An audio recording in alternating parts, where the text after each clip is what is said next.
Dans la vie, on se fait des frayeurs, on fait des erreurs, on se plante et on se relève. Et surtout, on apprend, et notamment lorsqu'on est un entrepreneur. Car s'il faut réussir, il faut de l'expérience. Mais pour avoir de l'expérience, eh ben, il faut avoir des erreurs, des échecs, il faut se planter, il faut se relever. Bref, c'est tout le principe de cette émission qui s'appelle Le Moment de Vérité.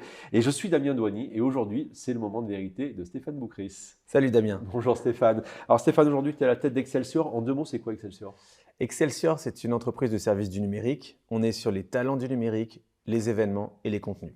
Et alors juste avant, tu as brillamment monté et revendu Ametix au groupe La Poste. Tout à fait. C'était aussi sur les talents. Tout à fait. C'était aussi une entreprise de services du numérique. J'avais deux associés, donc on était trois, les trois mousquetaires comme on nous appelait à l'époque. Et donc on a monté cette entreprise, on l'a développée et ensuite on l'a revendue à Doca Post, filière du groupe La Poste. Mais alors avant ça, tu as eu plein de vies. Tu as eu plein de vies et notamment, tu as eu un premier échec. Ça a été quoi ton premier échec? Ouh là là, mon premier échec professionnel. Ouais. Mon premier échec, c'est Oui, on ne va pas remonter à l'échec amoureux ou autre, hein, on va rester sur le pro. Alors, mon premier échec, c'était un semi-échec puisque j'ai monté une première start-up juste après mes études qui s'appelait Staff dans les services à domicile. C'est une start-up qui a vivoté pendant 2 ans et qui ne trouvait pas vraiment son business model. Donc, je l'ai revendue pour pas grand-chose et ce n'était pas une grande réussite. Alors, tu avais reçu quand même le prix BFM, hein, Tout à fait. je crois le BFM Academy 2008, c'est ça. Et tu as dit que tu l'avais revendu effectivement l'équivalent de 3 années de salaire, Ouais. mais surtout le prix de l'expérience. C'était quoi le prix de l'expérience? C'est déjà de mieux comprendre comment marche un business parce qu'on n'apprend pas ça à l'école. Ouais. Donc, c'était comment fonctionne une entreprise, connaître le monde de l'investissement puisque j'avais essayé de lever des fonds, connaître le monde de la presse et des médias parce que je faisais des relations presse et surtout comprendre que le but d'une entreprise, c'est de créer un client et de le garder. Alors, juste après, tu as lancé une deuxième boîte qui a fait pas mal on va dire, de remous. C'était dans le domaine de la pédagogie. Tout à fait, si on peut dire ça. Ça s'appelait faitmesdevoirs.com pour faire les devoirs des élèves à leur place.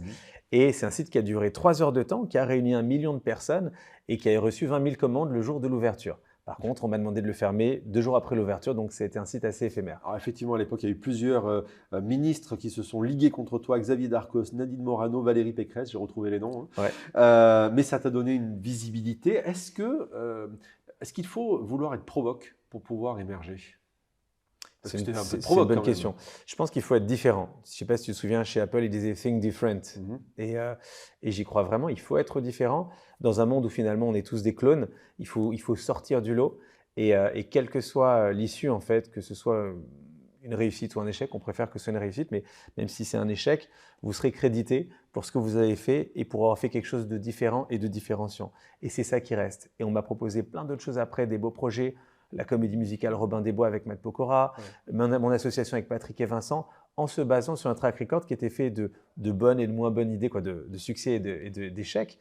Mais en tout cas, ce qui a été crédité, c'est vraiment l'effort de faire quelque chose de différent et d'essayer d'aller jusqu'au bout de ses idées. Et juste pour finir sur cette idée-là, il y avait un marché, mais est-ce que toute idée est à prendre s'il y a un marché? Alors, c'est une bonne question. Après, ça dépend où chacun met le curseur. Moi, à partir du moment où c'est légal et où ça me plaît, je ne me pose pas plus de questions que ça. Si je sens qu'il y a de la demande par rapport à ça, on y va. Là, je suis en train de lancer une entreprise qui s'appelle Gopamine, à côté d'Excelsior, qui est dans le domaine de l'influence. Vous allez beaucoup en entendre parler. Et ça va être un truc assez fou, assez dingue.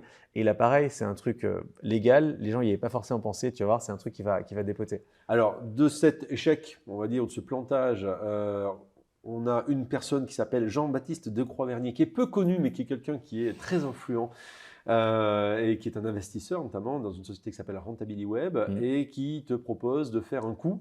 Et alors, un énorme coup. Ça a été une grosse frayeur. Est-ce que ça a été ta plus grosse frayeur professionnelle? Alors, c'est vrai que Jean-Baptiste Decroix-Vernier, il est venu me pêcher après l'aventure de Fais mes devoirs. Il m'a dit, voilà, tu vas devenir un ninja. Alors, je ne savais pas ce que c'était un ninja. Oui, chez lui, c'est des ninjas. C'est ça, c'est les salariés de son groupe. Donc, il dirigeait ce groupe qui est en gros une grosse fintech. Et au bout de quelques mois, je leur ai proposé cette idée de distribuer 100 000 € en petites coupures au pied de la Tour Eiffel. C'était pour un site internet de cashback. Hein. Tout à fait. Ouais. C'est pour un site qui s'appelle Mailorama, qui s'appelait Mailorama, qui était revendu, de cashback. C'était une idée complètement folle. Mais Jean-Baptiste est aussi fou que moi et il m'a dit game on, il m'a dit c'est parti, on y va et voilà, de fou. Au final, l'opération, alors sur place, ça a été un fiasco parce que les gens se sont entretués pour essayer d'avoir de l'argent. Le site est passé numéro 1 sur son créneau. On a eu plusieurs millions de personnes qui se sont inscrites. Donc ça a été, en tout cas, économiquement, c'était une énorme réussite pour l'entreprise, pour le groupe. Et c'est quelque chose qui me colle encore à la peau, puisqu'il y a une loi qui a été votée à la suite de ça. Certains l'appellent la loi Boukris, qui interdit dorénavant de distribuer de l'argent pour une opération marketing.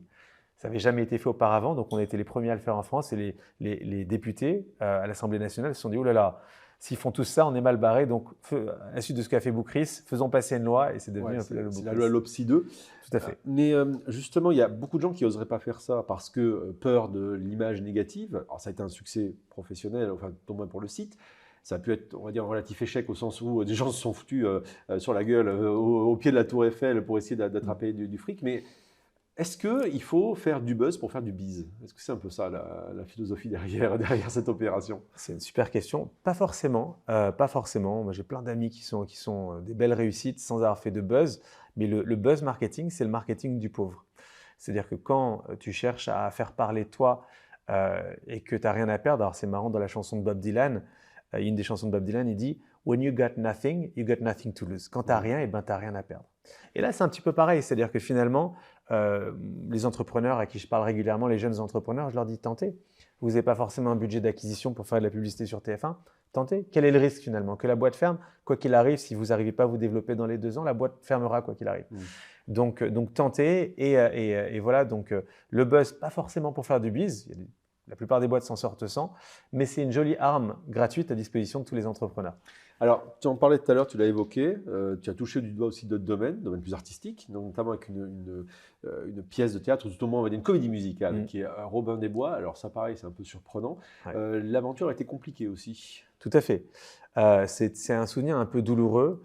Moi, j'ai quitté à l'époque Rentability Web pour m'associer donc à Roberto Ciorleo. On a lancé la production de Robin des Bois. Alors Roberto Ciorleo, pour ceux qui ne le connaissent pas, hein, c'est un peu le grand Manitou. Il a été directeur des programmes de l'énergie, de Virgin Radio, et c'est un peu quelqu'un qui fait la pluie et le beau temps dans le milieu artistique français. Exactement. Je lui ai tendu une maquette lors d'un rendez-vous au business à l'époque où j'étais chez Rentability Web. À la fin, je sors timidement de ma besace le truc que j'avais écrit et composé. Je dis voilà, moi j'adore écrire et composer. Toi, tu étais l'oreille d'énergie. Dis-moi ce que tu en penses. Et une semaine après, il me dit j'ai une bonne et une mauvaise nouvelle. La mauvaise, c'est que ce que tu as écrit, c'est à chier. Littéralement, il me dit tu n'as pas le talent en fait, ça passera jamais à la radio, tu n'as pas les compétences. Je dis ok, alors c'est quoi la bonne? Il me dit la bonne, c'est qu'on va s'associer et qu'on va produire une comédie musicale. J'avais aucune expérience, j'y connaissais rien. Et justement, il m'a présenté beaucoup de monde. Et on a monté Loxley Entertainment qui produira plus tard Robin des Bois avec Matt Pokora et qui sera le dernier grand succès des comédies musicales à la française, avec plus d'1 million de spectateurs. Tu as quand même dit que ça avait été une expérience compliquée parce qu'il faut avoir le cuir quand même assez épais et tanné pour être dans ce milieu-là. C'est ce que tu en as retiré, la difficulté? Oui, c'est un milieu qui est très difficile. J'ai eu beaucoup de différends avec cet associé en question. Les autres ont été super, mais avec lui, ça a été un peu compliqué. Et du coup, j'ai revendu mes parts dans ce projet quelques jours avant la première. Et ça a été douloureux pour moi de voir ce truc-là émerger, exploser en étant loin. C'est un peu comme quelqu'un qui donnerait naissance à un enfant et qui voit son enfant grandir loin de lui. Et puis après, Ametix, l'aventure d'Ametix dont on a parlé en introduction, avec 2 autres associés, tu disais les 3 mousquetaires, ouais. Que pareil, comment ça s'est passé en termes de relations et d'associations? Ça a été, est-ce qu'il y a eu aussi des hauts et des bas, notamment lorsqu'il a fallu vendre? Alors toujours, alors pas lorsqu'il a fallu vendre, on n'était pas tous d'accord pour vendre, mais on s'est mis d'accord. Voilà, tous les 3, on avait fait un bon bout de chemin ensemble. Après, voilà, les ambitions de chacun diffèrent un petit peu, chacun a suivi sa voie. Il y en a un à qui je parle beaucoup plus que l'autre aujourd'hui, on va dire. Mais voilà, tous aujourd'hui ont un super parcours et je suis content pour eux. Donc des difficultés, pas forcément des échecs, mais on va dire des moments de tension, des moments un peu compliqués. J'ai 3 dernières questions pour toi, Stéphane. La première, c'est quoi l'erreur que tu ne referais plus justement? Alors forcément, ou erreur, ou qu'est-ce que tu ne referais plus, tu n'as plus envie de faire, que tu n'as peut-être pas fait d'ailleurs aujourd'hui avec Excelsior? L'erreur que je ne referais pas, en fait, lors de ma première startup staff, justement celle qui marchait moyen au début, ça a duré 2 ans et j'avais 25 ans, donc au bout de ces 2 ans. Et mon père m'a dit finalement, voilà, tu as 25 ans, tu ne peux pas rester comme ça, pas gagner ta vie, donc je te coupe les vivres. Il me dit, tu auras toujours un lit et tu auras toujours de quoi manger à la maison, mais tu n'as plus d'argent de poche, tu n'as rien, donc maintenant tu te débrouilles. Entrepreneur, c'est sympa, mais ça n'a pas duré 10 ans. Et j'ai sans doute perdu un peu de temps à ce moment-là pour me chercher, etc. Et je pensais que ça allait fonctionner un jour ou l'autre. Et le conseil en fait que je donne parfois, c'est qu'il faut savoir débrancher la prise. Et quand on lance une entreprise, c'est important d'avoir une deadline. Alors c'est bizarre et c'est un peu antinomique parce qu'on dit souvent, quand tu es entrepreneur, tu es optimiste. Il faut être très optimiste, il faut mettre toutes les chances de son côté, mais il faut savoir à quel moment débrancher la prise. Parce que débrancher la prise, ça peut être la source des succès futurs. Et moi, à partir du moment où mon père m'a dit « je te coupe les vivres », c'était le début entre guillemets du succès puisque j'ai commencé à facturer un peu sur staff, ensuite j'ai lancé fait mes devoirs, ensuite il s'est passé plein de trucs super. Mais ça se trouve, je serais sans doute en train de galérer aujourd'hui si mon père ne m'avait pas débranché la prise. J'ai plein de copains qui sont restés 4 ans, 5 ans, 10 ans sur une startup qui ne marchait absolument pas. Il y en a qui sont restés des années sur cette boîte en perdant beaucoup d'argent. Voilà, il y en a plein dont le site n'est jamais sorti. C'est complètement dingue. Donc, il faut juste avoir le sens des réalités, se fixer une deadline. Et voilà, et si ça ne marche pas, il n'y a pas de souci, ça marchera la fois suivante. Comme tu disais, il faut apprendre de ces échecs. Nelson Mandela, il y a une citation qui est connue qui dit « Je n'échoue jamais, soit je réussis, soit j'apprends ». Ouais. Et donc voilà, donc si on débranche la prise, on apprend. C'est très important d'apprendre par contre à ce moment-là, parce que si tu n'apprends pas, tu as perdu 2 ans. Par contre, si tu tires toutes les leçons, c'est important de faire un post-mortem et voilà, et de voir ce qui t'a apporté, ce qui peut te servir pour la suite. Ça a été quoi ton plus grand moment de doute, ce que j'appelle le moment pile ou face? C'est-à-dire le moment où tu te dis ça passe ou ça passe pas, je sais pas, on va voir, c'est pile ou face. Les grands moments de tension, c'est les moments de buzz, parce que quand tu fais les 13h et 20h de TF1, France 2, que tu as tous les journalistes et que tu as la France entière pour ou contre toi, c'est un grand moment de tension auquel on n'est pas préparé. Tu reçois beaucoup des milliers de messages, mixed feelings vraiment sur Twitter, tu as des gens qui t'encensent, d'autres qui t'insultent. Tu prends beaucoup de choses dans la figure, tes proches ne comprennent pas forcément ce qui se passe. Donc c'est surtout ça en fait, le moment de doute. C'est quand ta garde rapprochée, en fait, se met parfois à douter. Pas de toi, mais ils sont tellement secoués par l'entourage. Et moi, j'ai un souvenir un peu triste, mais j'avais fait la une du Parisien à l'époque, et Martin Hirsch m'avait appelé le zozo de la République. Ce qui était marrant, en fait, c'était pas plus grave que ça. Et ma mère, qui était une mère très aimante et tout, m'a regardé et m'a dit « Tu nous fais honte ». Et ça, c'était une énorme claque. C'est-à-dire que des millions de personnes m'avaient insulté publiquement, ça ne me faisait rien. Mais quand les proches, finalement, se mettent à être un petit peu contre ça, c'est très compliqué à gérer. Donc voilà, c'est ça le moment de doute pour répondre à ta question. Et pour finir, c'est quoi l'enseignement que tu retires de tout ça et que tu voudrais transmettre aujourd'hui à la fin de ce moment de vérité? Alors, il y a deux sous-jacents. Le premier, c'est oser. Ouais. Parce que voilà, la plupart des gens ont plein de bonnes idées. Moi, je connais plein de gens qui ont des super idées. Et d'ailleurs, ces gens-là, ils partent habiter sur une planète qui est assez marrante, qui est la planète plus tard. Je ne sais pas si tu connais cette planète, ils disent plus tard, j'écrirai un livre. Plus tard, je ferai ceci. Plus tard, j'ai lancé un commerce de brosse à dents ou je ne sais pas quoi.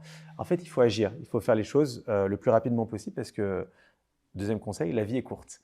Et je pense qu'on ne peut pas reporter. Sinon, en fait, si tu reportes en permanence, à un moment, il y aura des frustrations, à un moment, il y aura des déceptions.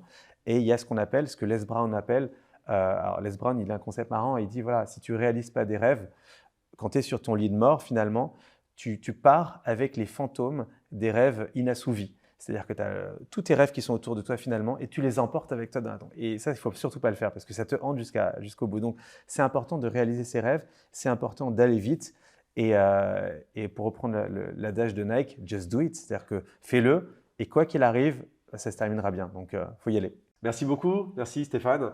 C'était la fin de ce premier moment de vérité. Alors justement, le moment de vérité de cette émission, c'est vous qui allez le donner. Si vous avez envie qu'il y en ait un prochain numéro, vous nous le dites tout simplement. Et vous n'hésitez pas à nous proposer peut-être des personnes que vous aimeriez voir dans ce fauteuil. Et j'aurai plaisir à les interviewer. À très vite.